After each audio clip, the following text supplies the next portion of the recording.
I'm good. Hello, Torianas. How are we doing? We well? Yeah. Yay! It's nice in here, isn't it? Mm. It's all red and cosy. A bit like being in the womb. Except a lot more crowded. Actually, I don't know about you, I do not remember Buddy being in here. That's good for me. Strange, I hadn't actually expected to start by implying we could all be in my mum. Oh well! I'm sorry if you heard the name Cara Cummings, you expected some kind of voluptuous burlesque act to saunter. Yeah. Less burlesque, more booby Justin Bieber. That probably explains the look of abject fear on a lot of your faces. Your eyes in particular, madam, are screaming, "Please don't let the strange boy girl take her clothes." Not making any promises. But yeah, with a name like Cara Cummings, I've gone through a number of incarnations at the hands of my peers. So when I was at primary school, it was, "Here comes Cara," which isn't hugely sophisticated, but kids are basically retarded until they're like And then puberty hit and it was, "Cara's coming." Naughty, but we're not sure why. Well, I spent 2 glorious years at 6th form as Cara Cummings side me. Thanks. Good granddad. Of course my granddad wasn't behind that. He always used to pull out. Oh, I don't like the incest jokes. Which is a really good thing. I would be disturbed if any of you had laughed, to be honest. So it's nice to be in Kentish town. Not quite Camden, I get it, you're trying to be different, that's cool. I live in Dalston myself, but when people ask me, I always say Stoke Newington, because no one likes sounding like a prick. Actually, if anything, it's nice to be out of the house, because I live with 4 other people. It's a cost-effective way of avoiding being a grown-up. And one of my housemates is incredibly sensitive and worries all the time about the state of the world. And I've noticed that you can actually gauge her level of panic about the planet by how regularly she's listening to Michael Jackson's Earth Song. And what with Libya and Japan, she has started quoting the lyrics without even realising. I came in last night to find her silently watching the TV just going, "What have we done to the world? Will you look what we have done?"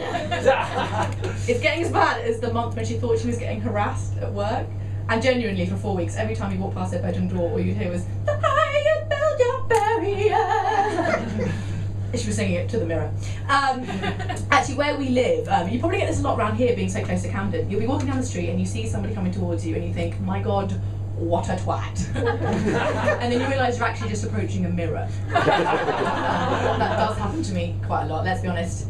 Most of you are probably sat there thinking, "Christ, what's happened to the rest of One Direction?" Incidentally, anybody who didn't pick up on that reference, congratulations, you have a full and active life. Yay! I got my hair cut the other day, and I was really upset by it, as you would be if you had paid to look like this. And I was complaining to one of my friends about it, and she said, "Carl, don't worry, I'll send you a picture of somebody from the TV who's got your hair cut." I thought, God, how sweet. E-fit of a rapist from Crime Watch. So you aim for trendy, and you achieve sexual harasser. But hey, it's all attention. And the best bit about that was, I was telling this story the other night, and somebody came up to me afterwards and said, "Do you know what, don't worry, if anything, you look like Anne Robinson." I say somebody, it was actually my mum. Bear in mind that this was coming from the woman who I once rang in the throes of 17-year-old heartbreak. You know, the sort of relationship where you've been going out with someone for a week and then you break up, but the pain will never end. And I rang her, so, for advice, and she said to me, "Well, darling, what do you expect when your clothes are so shit?" Sorry, I meant your choices. No, wait, both. But I have this desperate need to stand out, and I do actually blame my parents, I blame her and my dad for it.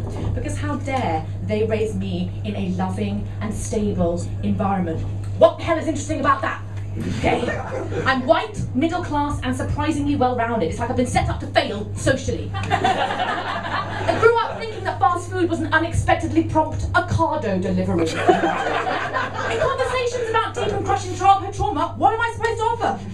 Someone discussing their absent father, someone else discussing their neglectful mother. What am I supposed to say? I wasn't allowed beef in the early 90s.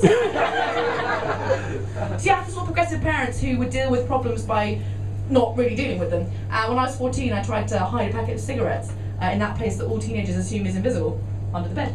So my parents found them, and instead of saying to me, Cara, we know you smoke, we need to discuss this, they took out every single cigarette, hand wrote up each one Cara's death sticks, popped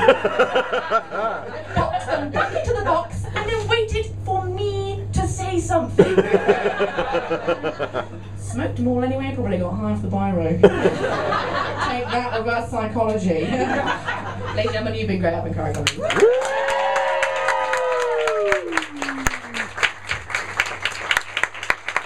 Here comes everybody.